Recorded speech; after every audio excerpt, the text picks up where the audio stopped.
आपके दांत में इस तरह से होल है और आपको लगता है कि इसके लिए ट्रीटमेंट लें या ना लें, हम कहते हैं कि इसके लिए ट्रीटमेंट ज़रूर लीजिए, क्योंकि ये जो दांत में होल है या जो दांत की जो जड़ के पास ये जो रेड कलर का होल नज़र आ रहा है, ये होल इसलिए होता है क्योंकि आपकी जो दांत है उसकी जो नस है वो नेक्रोसिस में हो गई है।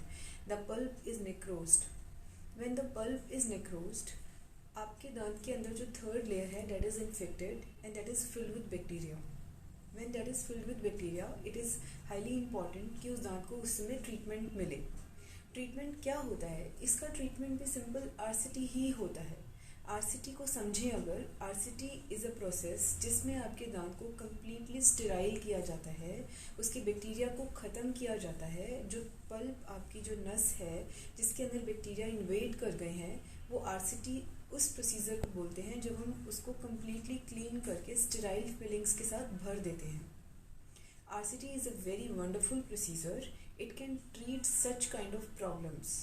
होता क्या है कि इस तरह की प्रॉब्लम में RCT थोड़ा सा टाइम टेकिंग रहता है, क्योंकि ये जो प्रॉब्लम है ये पेरीएपाइकल चली गई है। Periapical means beyond the apex of tooth. जब इन्फेक्शन पेरीएपाइकली चला जाता है, इसका मतलब है कि इसने आपकी जॉ बोन को भी इन्वेड किया है। व्हेन दिस जॉ बोन और एल्वियोलर बोन इज इन्वेडेड, इसके अंदर जो हम ड्रेसिंग्स डालते हैं during RCT, that has to be repeated in certain intervals.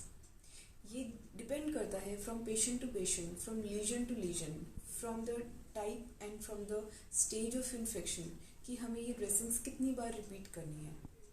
RCT process के अंदर हम दांत को कम्प्लीटली क्लीन कर देते हैं। उसकी जो कैनाल्स हैं उनको कम्प्लीटली क्लीन करके हम इंट्रा कैनाल मेडिकामेंट्स डालकर उसको कम्प्लीटली स्टेराइल कर देते हैं।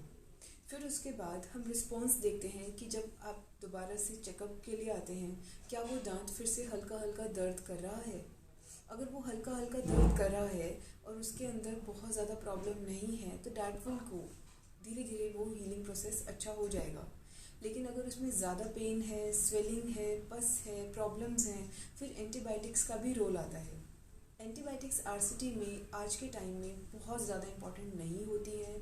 अगर एक स्टेज के पार इन्फेक्शन रहता है, पेरीएपाइकल रहता है, तो एंटीबायोटिक्स का पूरा रोल रहता है। जब दांत के अंदर इस तरह से पेरीएपाइकल इन्फेक्शन हो जाता है, कई बार फिनिक्स एब्सेस बन जाती है।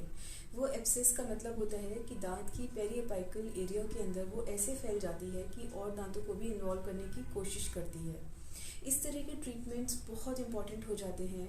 इसीलिए बोला जाता है कि 6 मंथली डेंटल चेकअप्स लीजिए, 6 मंथली हमेशा अपने दांतों को चेक कराइए। It's like servicing your teeth.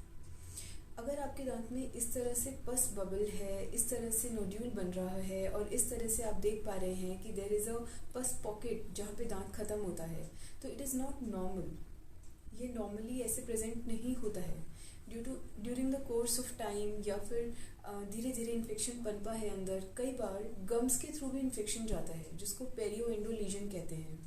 इस तरह के लीजन को ट्रीट करने के लिए भी प्रोसेस सिमिलर रहता है, लेकिन कुछ एडजुवेंट थेरेपीज उसके अंदर ऐड हो जाती हैं, लाइक गम ट्रीटमेंट्स, वो भी एडिशनली किया जाता है।